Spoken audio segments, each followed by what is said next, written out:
Gostaria de convidar aqui o pastor Jadson Rocha. O pastor Jadson Rocha é o nosso departamental da Associação Rio. E desde já aqui, em nome da igreja, agradecer a ele que tão bondosamente aceitou o convite de estar aqui conosco nesta noite. Boa noite, irmãos. É um prazer poder estar com vocês aqui para, mais uma vez, meditarmos na Palavra de Deus. O silêncio de Deus te incomoda?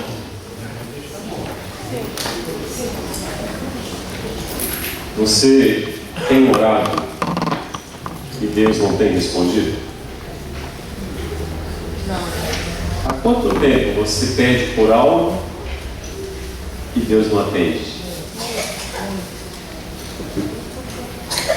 O seu pedido é uma necessidade, um desejo ou uma vontade? Tem certeza?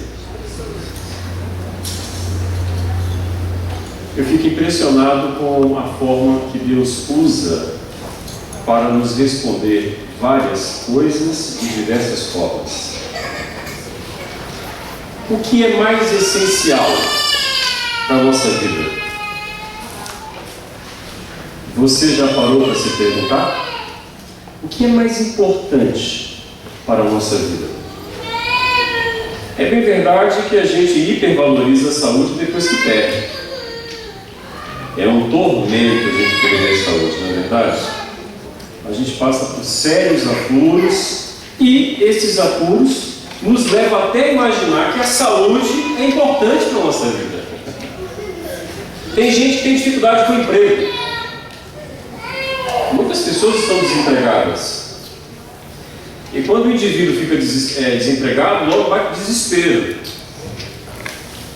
Faltar o quê? Dinheiro. Mas o dinheiro a gente usa para quê?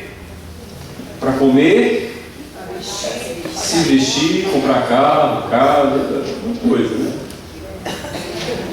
Mas o que é mais importante do que o dinheiro? Não, já falamos da saúde. Esquece um pouquinho a saúde agora. O que é mais importante do que o dinheiro?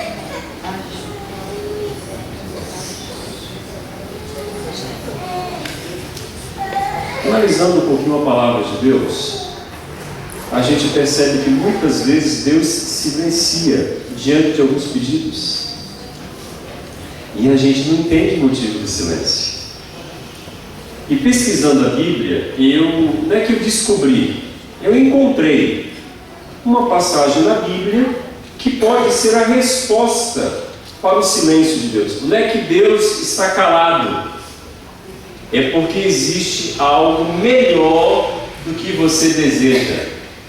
É porque existe algo maior do que a sua própria vontade, que Ele já providenciou para mim e para você. Vamos abrir a Bíblia e você vai entender por que eu estou dizendo isso. Salmos 63.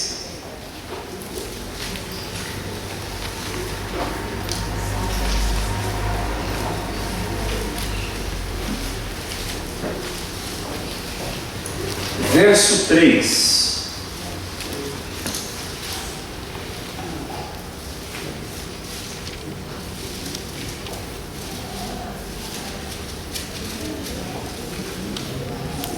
Na minha versão diz bem assim, porque a sua graça é melhor do que e por isso os meus lábios do que? Te louvarão. Olha que maravilha. O que é melhor do que a vida? A graça. Só que quando a gente passa por dificuldade, quando a gente passa pelo vale da sombra da morte, a gente parece que desconsidera a graça.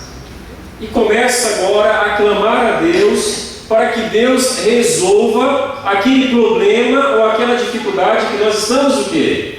Enfrentando. Como se Deus em algum momento se calasse diante das nossas necessidades. E Ele não se cala. A Bíblia mesmo diz, Filipenses 4, verso 19: e o meu Deus, segundo a sua riqueza e graça, vos suprirá o quê? Todas as vossas o quê? Necessidades. Logo, eu chego à seguinte conclusão: nem tudo que nós pedimos a Deus, nem tudo o que nós apresentamos para Deus está relacionado com necessidade. Porque a Bíblia ela é clara, Ele já está suprindo todas as nossas necessidades. Aí você vai perguntar, por que eu tenho que passar por necessidade? Porque às vezes o que para você é necessidade, para Deus não é. Na nossa limitação humana, o que aparentemente pode ser uma necessidade, não passa de um desejo efêmero. Até quem ora hoje, dizendo: Senhor, eu estou precisando que o Senhor faça isso, e eu quero isso, desse jeito, anulando até a vontade de quem? Anulando até a vontade de Deus. Ora, a graça, e a gente está estudando isso esse trimestre, justificação, santificação, graça. O que é graça? É você receber algo que você não merece. Aí a gente fica triste, arrasado, deprimido, humilhado por pertencer a um corpo, a uma igreja, e a gente diz ainda que é a igreja de Deus. Quando nós somos alcançados pelos problemas e dificuldades, a gente ora, e Deus o quê? Não atende. Mas esse é o povo de Deus? Essa é a igreja de Deus? Eu estou pedindo, eu estou suplicando para que Deus supra as minhas necessidades? Ou eu estou lutando para que Ele supra os meus desejos? Pare para refletir um momento agora. Nos pedidos que foram mencionados, nas duplas, nas orações que foram feitas, faça uma pequena reflexão. O que você pediu é uma necessidade. Romanos capítulo 8 diz que o ser humano não sabe como orar. E o Espírito Santo nos ajuda com essa deficiência. Será que nós temos tido a postura correta quando nós entramos na presença de Deus para abrir a Ele o nosso coração e expor a Ele as nossas necessidades? Quando Deus silencia, é porque Ele sempre tem algo melhor e maior para nos conceder. Querem a prova? Eu vou mencionar aqui 3 personagens bíblicos que em algum momento pediram algo e não receberam o que pediram. Moisés é um personagem bíblico que eu sou assim extremamente apaixonado por ele. A história de Moisés ela pode ser dividida em 3 ciclos. E se você parar para tentar, são 3 ciclos de 40 anos. O primeiro ciclo no Egito, perdido. O segundo ciclo no deserto, ele tem um encontro com quem? Com Deus. Vem liderar o povo de Deus agora. E no terceiro ciclo ele quase se perde. No Egito ele não estava perdido. Assassinou inclusive um soldado egípcio. Mas no deserto, e deserto na profecia significa lugar de escassez de espiritualidade, onde não existe espiritualidade. Aonde não existia espiritualidade, Deus se manifestou para Moisés. Teve um encontro com ele. Agora, liderando o povo, com a sabedoria e entendimento que Deus lhe deu, ele está conduzindo o povo rumo aonde? A terra prometida. Tente imaginar um líder conduzindo aproximadamente 2 milhões de pessoas para a terra prometida. Uma terra que manda leite e mel. Qual que era o sonho de Moisés? Tomar posse na terra. Alcançar essa promessa que Deus havia feito para ele, lá no Sinai. Você vai, eu vou ser contigo e você vai levar o meu povo para receber a terra. Só que em um determinado momento desse período, Deus falou para Moisés: fala a rocha. E Moisés o quê? Feriu a rocha 2 vezes. Pergunta: qual foi o pecado de Moisés? Desobediência. Tem certeza que foi desobediência? foi o pecado de Moisés? Alguém falou que era ira. Será que foi ira? Qual foi o pecado de Moisés? Oi? Ansiedade? Não. Qual foi o pecado de Moisés? Não foi falta de fé. Qual foi o pecado de Moisés? Vocês não estão estudando a Bíblia como deveriam estudar. É por isso que eu já li a Bíblia 43 vezes. Estou lendo a minha 44ª vez e vou de inglês. Também só aprendo a falar essa língua maldita. Atribuir para si a glória que só era devida a Deus. Olhem o relato. Vocês querem água? Eu vou dar água para vocês. Filho 2 vezes. Quem era a rocha?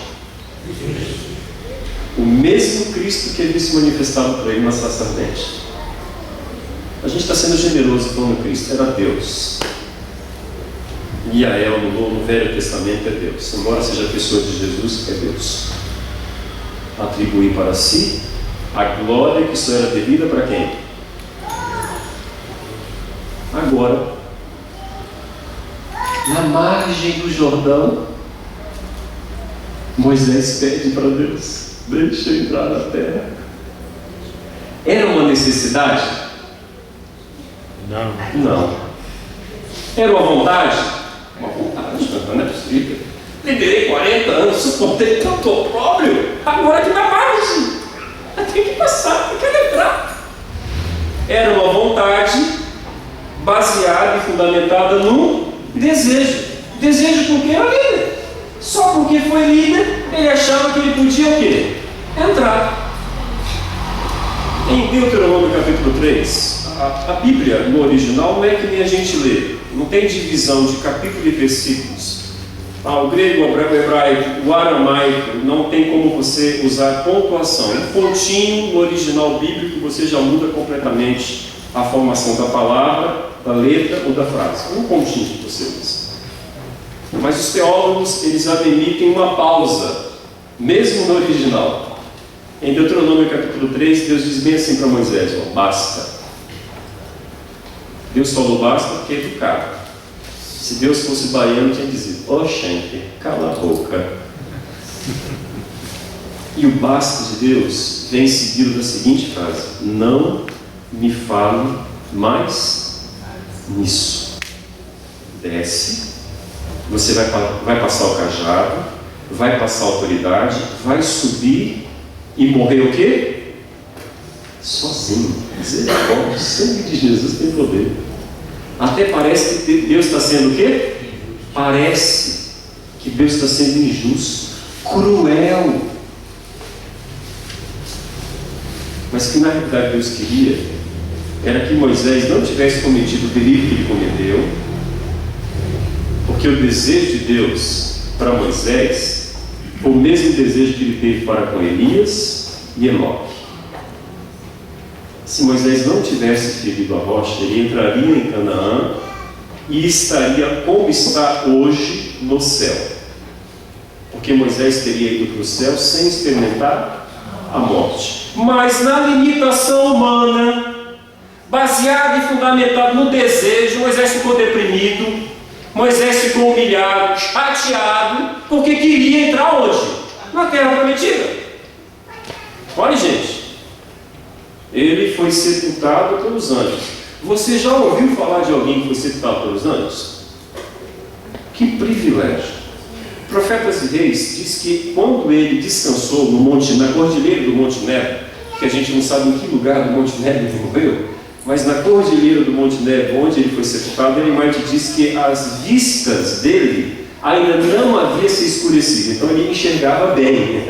E os ouvidos ele podia ouvir bem. Só que no Monte Nebo, antes de morrer, Deus foi maravilhoso com Moisés. A graça é melhor do que a vida. A graça se manifestou na vida de Moisés e Deus, na pessoa de Jesus, mostrou para Moisés agora tudo o que ia acontecer no planeta Terra até que ele voltasse pela segunda vez. Moisés viu Jesus nascendo. Moisés viu Jesus crescendo, Moisés viu o povo rejeitar Jesus. Moisés viu Jesus morrendo na cruz do Calvário. Moisés viu Jesus ressuscitando para o céu. E Moisés falou: esse é o Cordeiro de Deus, que tira o pecado do mundo. Eu aceito esse Cordeiro como meu Salvador. Se ele não tivesse aceito o Cordeiro, dificilmente ele estaria no céu. Descansou em paz. Judas 9 diz que o próprio Jesus, que foi ferido na rocha, desceu para ressuscitar quem? Moisés. Que maravilha! E Moisés hoje está onde? No céu. Vocês querem a prova disso? É São Mateus capítulo 17, no Monte da Transfiguração. Quando 2 seres humanos vieram do céu falar para Jesus: o que você vai fazer, vale a pena fazer e vá até o fim. Porque eu estou aqui, dizia Elias, para representar todos aqueles que um dia estarão no céu sem experimentar a morte. Vai, continua, persevera. E Moisés agora para comportar, vai ter muita gente que vai te aceitar, mas vai o quê? Morrer. Mas um dia vão o quê? Ressuscitar. Continua, persevera, porque vale o quê? Porque vale a pena. Olha que maravilha. Há uma evidência tremenda, biblicamente falando, que Moisés está onde? No céu. Moisés queria entrar em Canaã. O desejo de Deus era que ele entrasse na Canaã celestial. A graça não é melhor do que a vida? No outro episódio, no outro momento da vida desse homem, ele pediu para que Deus lhe mostrasse o quê? A glória. Deuteronômio capítulo 33. Deixa eu ver a sua glória. E a graça de Deus foi bondosa, que abriu um buraco na rocha e falou: eu vou lhe colocar ali, eu vou passar pertinho de você, mas não olhe para mim não, porque se você olhar você vai morrer. Você vai sentir quando você irá poder olhar. E quando você olhar, aí você vai ter um vislumbre do que é a minha glória. A Bíblia diz que depois que Deus passou e que ele olhou para as costas de Deus, o que ele viu? Graça, amor, bondade e misericórdia. A graça, com certeza, é melhor do que a vida. E aí, está analisando os seus pedidos? Você tem pedido algo que você necessita ou que você apenas deseja? Um segundo personagem, Filipe. Filipe, ele teve o privilégio de compartilhar a presença de Jesus durante 3 anos e meio. João capítulo 14 diz que em um determinado momento, no relacionamento de Filipe com Jesus, ele se aproxima de Jesus e diz assim: Senhor, eu estou tão próximo de ti, são tanto tempo, né? É tanto tempo na tua presença que eu vou lhe fazer um pedido. E Jesus diz para ele: pode fazer o seu pedido. O que Filipe pede para Jesus? Para ver quem? E mostra o Pai. Pedido interessante esse. Até parece que é uma necessidade. Mas será que não era um desejo motivado pela curiosidade?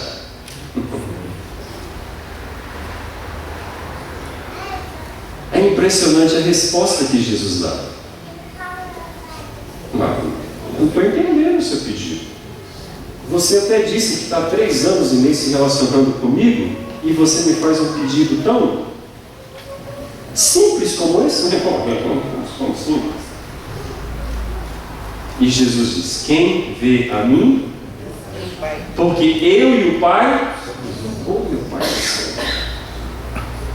No evangelho barato, que é negociado nas praças de mercado no mundo em que a gente vive, até parece que só existe Jesus. E as pessoas pregam Jesus muito barato, não é verdade? Um Jesus assimzinho. Porque nesse evangelho barato que é pregado por aí, há quem diga que um cristão não pode sofrer uma incoerência que vai de encontro com a Bíblia. Porque o próprio Jesus disse assim: no mundo vocês irão passar por aflições. Mas ele diz: tende, porque eu o quê? Tem gente pregando o evangelho no nome de Jesus, isentando as pessoas de problemas e dificuldades. Em alguns segmentos religiosos, o indivíduo que se diz cristão, quando tem problema, dificuldade, é porque está endemoniado. Misericórdia, o sangue de Jesus tem poder. Se eu passar por um problema, por uma dificuldade, por uma prova, quer dizer que eu sou uma hospedaria de demônio? Coerência um negócio desse? Tem segmento religioso que prega no nome de Jesus e dá tanta volta em irmãos que existem por aí, que misericórdia, porque até loteamento já tem na nova terra. Vocês acreditam nisso? E vocês podem pagar em suaves prestações. É verdade, é verdade, é verdade. Quando o problema e a dificuldade vem, você consegue enxergar a pessoa de Jesus? O problema parece que está se agigantando diante de nós. Você tem enxergado o Pai por intermédio de Jesus? O Pai, Ele tem se manifestado na sua vida quando você passa pelo vale da sombra da morte? Você tem percebido e sentido a mão de Deus te segurando, te sustentando, amparando, guiando e te protegendo? Quantos não têm desanimado na fé e na doutrina, quando passa por provas e dificuldades? E cuidado com os sintomas. Quando a gente não consegue ver Jesus, quando nós estamos passando por provas e dificuldades, quando a gente não consegue enxergar a Deus o Pai, quando estamos passando por provas e dificuldades, a primeira sensação que alcança o nosso coração é: vou parar de orar. Estou orando, não está acontecendo nada, vou parar de orar. Mas um detalhe: o dicionário Aurélio, se referindo à oração, o significado da palavra oração quer dizer assim, diálogo contínuo. Quando você ora, você ouve a voz de Deus?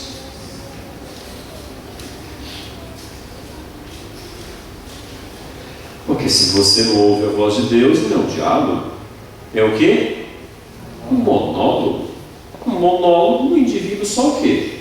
Fala. Diálogo contínuo, ininterrupto.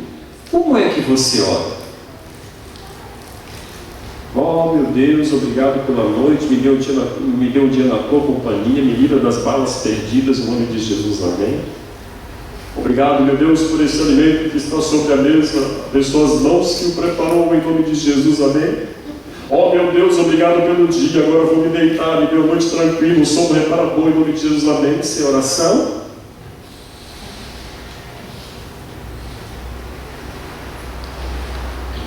Aí quando você não tem o hábito de orar, o inimigo vai e cega o teu entendimento. Não adianta orar, porque você ora e não acontece nada.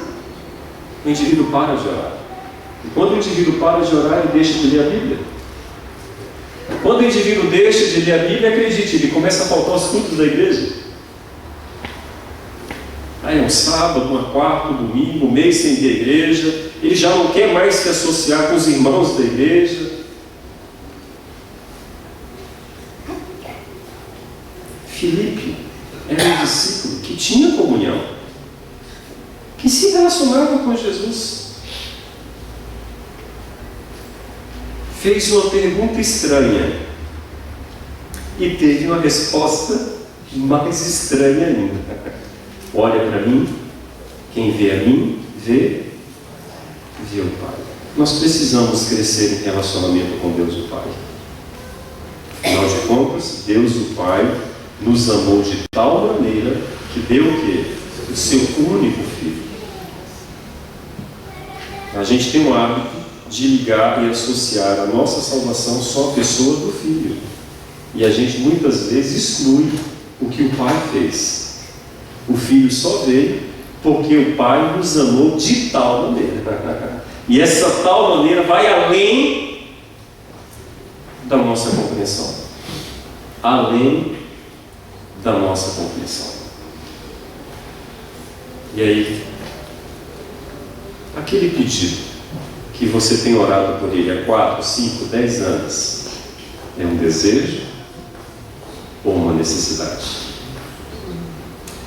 O terceiro personagem bíblico é o apóstolo Paulo. Ao termozinho graça, no Novo Testamento, quem mais usufruiu desse texto foi Paulo. Ele menciona 100 vezes em seus escritos, graça, a graça, 100 vezes. 100 vezes. E olhe, este indivíduo sabe o que é graça. Porque quem era Paulo? Perseguidor. Para falar a verdade, o nome dele não é Paulo. Não é Saulo também. O verdadeiro nome dele é Saul. Traduzindo para o português, aí vem o Saulo. Aí você vai me dizer, mas por que Saul é Saul no Velho Testamento e Saul no Novo é Saulo? Tradução. Aí você vai me perguntar, mas por que as pessoas o chamavam de Paulo? Eles não chamavam de Paulo. Eles o chamavam de pequeno servo. Um termo que no latim significa Paulus. E em todas as cartas que ele escreveu, você perceba ali no enunciado, ele sempre se referindo como o quê? Um servo de Jesus Cristo. Paulus, um pequeno servo. De quem? De Jesus. Esse homem, a etimologia da palavra Saul significa também perseguidor. Interessante, né? O nome da pessoa significava perseguidor. Quem era Saul? Perseguidor dos indivíduos que acreditavam na seita O Caminho, que tinham como líder Jesus Cristo, que os seus seguidores diziam que tinha morrido, ressuscitado e tinha ido para onde? Para o céu. Paulo, Saulo ou Saul, o nome agora não importa, o que importa é o encontro que esse indivíduo teve com Jesus. Ele estava indo para Damasco. Há quem diga que era a hora sexta do dia, 6 horas, meio-dia, no nosso horário, meio-dia, a sexta hora clara do dia, meio-dia no nosso relógio. Quando uma luz mais brilhante do que a luz do sol ofuscou a visão de toda a comitiva, a voz, só quem ouviu foi Saulo, ou Paulo, ou Paulus, ou Saulo. Paulo, por quê? O que ele perguntou? Mas quem és tu, Senhor? Porque eu tenho certeza que é alguém poderoso. Para aparecer com essa luz toda, tem que ser o quê? Poderoso. Mas este episódio acontece alguns meses depois da morte de Estevão. O negócio é o seguinte: se estão falando que esse Jesus foi para o céu e é ele que está se manifestando para mim, no baianês, irmão, eu estou perdido. Eu estou perdido. Ele ficou cego. Não, o texto não diz isso? 3 dias. Umas escamas ficaram no olho dele, interessante, né? Aí o irmão piedoso vai lá e ora, as escamas caem. Mas ele parece que tinha uma deficiência visual, né? Que a Bíblia o chama de espinho o quê? Qual é? Ou qual tem sido o seu espinho na carne? Você já parou para perguntar para Deus qual tem sido o seu espinho? Um detalhe. Se foi Deus quem colocou o espinho, não adianta orar, ele não vai tirar. O espinho é para você depender 100% dele. O espinho é para... Senhor, misericórdia, a minha cansa com a tua graça, Senhor. Vou exemplificar na vida de Saulo. O homem que escreveu, e a utilidade que era para ele, o que a vista, a visão. E a Bíblia diz que ele orou 3 vezes, pedindo a Deus que Deus livrasse ele daquele espinho, daquela deficiência, daquela dificuldade. Vou perguntar, era uma necessidade? Aparentemente era. Aparentemente. Mas parece que esta necessidade mais é uma vontade baseada e fundamentada em cima de um desejo. Desejo de quê? De poder ser mais útil na pregação do Evangelho. Vou provar para vocês que o texto lido nesta noite é a evidência clara de tudo aquilo que nós necessitamos e procuramos hoje, irmãos, é lixo. Desculpa a força da expressão da palavra. Porque o essencial para a nossa subsistência e salvação, Deus nos oferece de graça, que é a sua graça. Na terceira vez que Paulo ora, Jesus se manifesta para ele e diz bem assim: o poder se aperfeiçoa no quê? Olha, irmãos, nesse episódio, duas lições. Se eu sou forte, eu posso me tornar o quê? Autossuficiente. Se eu me torno autossuficiente, eu já não vou depender de Deus como deveria o quê? Depender.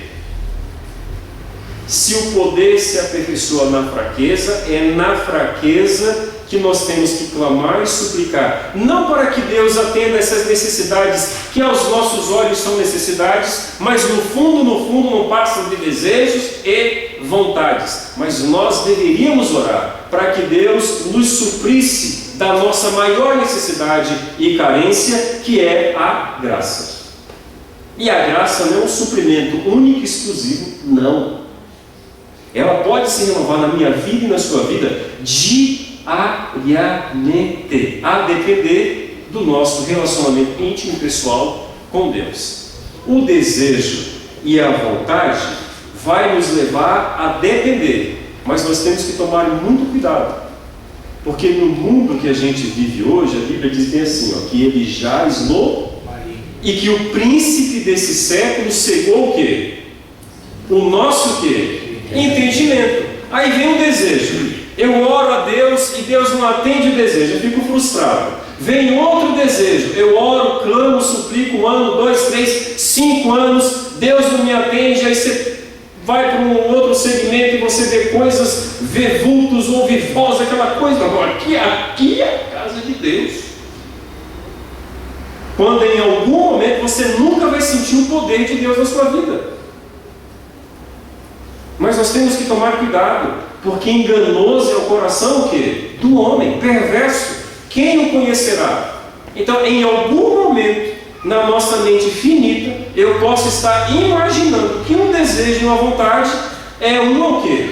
Necessidade. Pode até ser necessidade aos meus olhos, não diante dos olhos de Deus. Quer ver uma necessidade? E eu acho que vocês vão concordar comigo. O oxigênio é ou não é uma necessidade? Você vê gente orando, pedindo a Deus suprimento de oxigênio? E Ele renova o suprimento de oxigênio para a gente o quê? Diariamente. Gente, tente imaginar numa bomba que trabalha 24 horas por dia para bombear. Presta atenção. Vai depender de um ou outro biotipo, de um ou outro indivíduo, entre 3,5 litros e 5 litros de sangue, que é o nosso coração. É ou não é uma necessidade do coração estar batendo diariamente? Não é uma necessidade? E a gente pede para Deus para o coração não parar de bater? Tá, só lembra de pedir quando tem um infarto. Está lá no CTI ou na UTI, vai ter que fazer um viaduto, porque as pontes hoje são pequenas, né? Um viaduto. É ou não é uma necessidade? É. Gente, comendo bem ou mal, coisas boas ou mais ou menos, Deus não tem permitido diariamente o suprimento das nossas dispensas? Eu vi uma história agora recente, aqui da nossa associação, um colega nosso, membro da nossa igreja ali na região serrana. No ano passado nós tivemos um encontro em Saturnina, e ele colocou um propósito no coração. Ele estava bem empregado, tinha um bom salário, e ele falou bem assim para Deus: Senhor, de tudo que eu ganho, eu vou lhe devolver 10% de oferta, porque eu já tenho sido fiel no dízimo, eu vou fazer um pacto de amor contigo, eu vou devolver 10% de oferta. Ele voltou do encontro. Na segunda-feira, quando ele foi para o trabalho, demitido.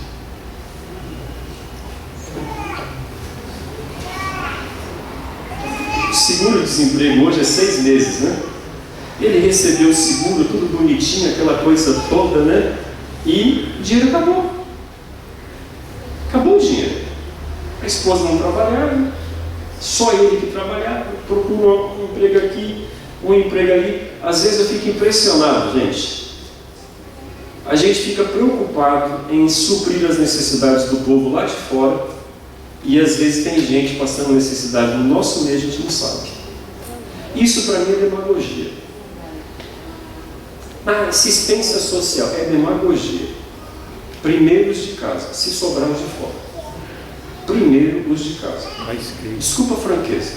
Primeiro os de casa. Para descobrir quem está passando necessidade, aí nós temos que participar de uma família. E às vezes a igreja não é uma família. A gente vê a igreja só para assistir um culto. Irmão e irmã, só da boca para fora.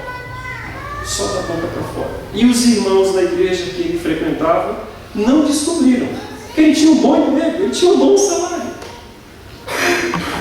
Gente, vocês talvez não irão acreditar no que eu irei falar agora, mas vocês podem acreditar, é a pura verdade. A lata, ele usou essa expressão, a lata do arroz e do feijão não se esgotou durante 6 meses. Ele tirava arroz e tirava já com o coração o quê? Pesaroso. Ele tirava a medida do arroz e do feijão. E o suprimento durou 6 meses. Nós estamos providenciando para contar a experiência dele num vídeo. E com 6 meses, irmãos, Deus deu para ele um emprego melhor. 6 meses passando por esta prova. Deus deu para ele um emprego melhor, com um salário melhor. O alimento não é uma necessidade? Tem faltado na sua casa? Tem faltado. Pare para atentar agora. O que geralmente a gente pede para Deus? Um desejo ou uma vontade? Salmos 63:3. Porque a sua graça é melhor do que a vida, e os meus lábios o quê? Te louvarão. Quando a gente se converter de coração, os cultos de quarta-feira terão uma audiência melhor do que os cultos de sábado. Porque nos cultos de sábado, pouco espaço se dá para se testemunhar. Aqui é o fórum para a gente ver os milagres que Deus tem permitido acontecer na nossa o quê? Na nossa igreja. Com um detalhe. A conversão vai vir acompanhada de coragem, porque a gente não vai vir mais para pedir. Porque o que geralmente a gente pede, Deus tem o quê? Nos concedido. Por incrível que pareça. O que geralmente a gente pede, Deus nos tem concedido. Aí quando a gente se converter de coração e começar a entender necessidade, desejo e vontade, a gente vai começar a ter se relacionar melhor com Deus e entender o propósito de Deus para a nossa vida. Eu não conheço você, eu não conheço a sua história, mas talvez nesta noite Deus tenha me trago aqui para que você pudesse ouvir dele esta expressão: a minha graça te basta. Você pode orar 1 ano, 2, 10, não importa.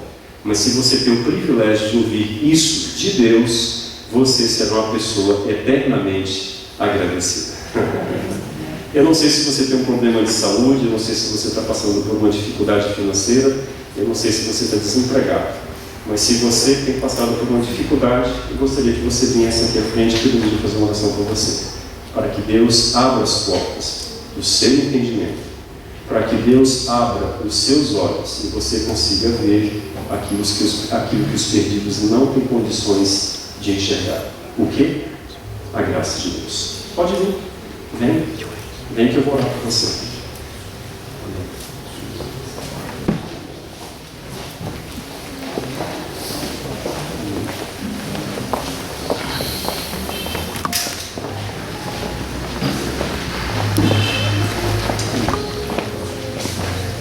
Você não precisa falar nada.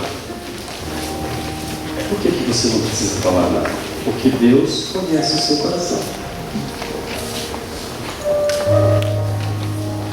Alguns é saúde, Alguns estão vindo porque estão intercedendo por alguém que não está aqui.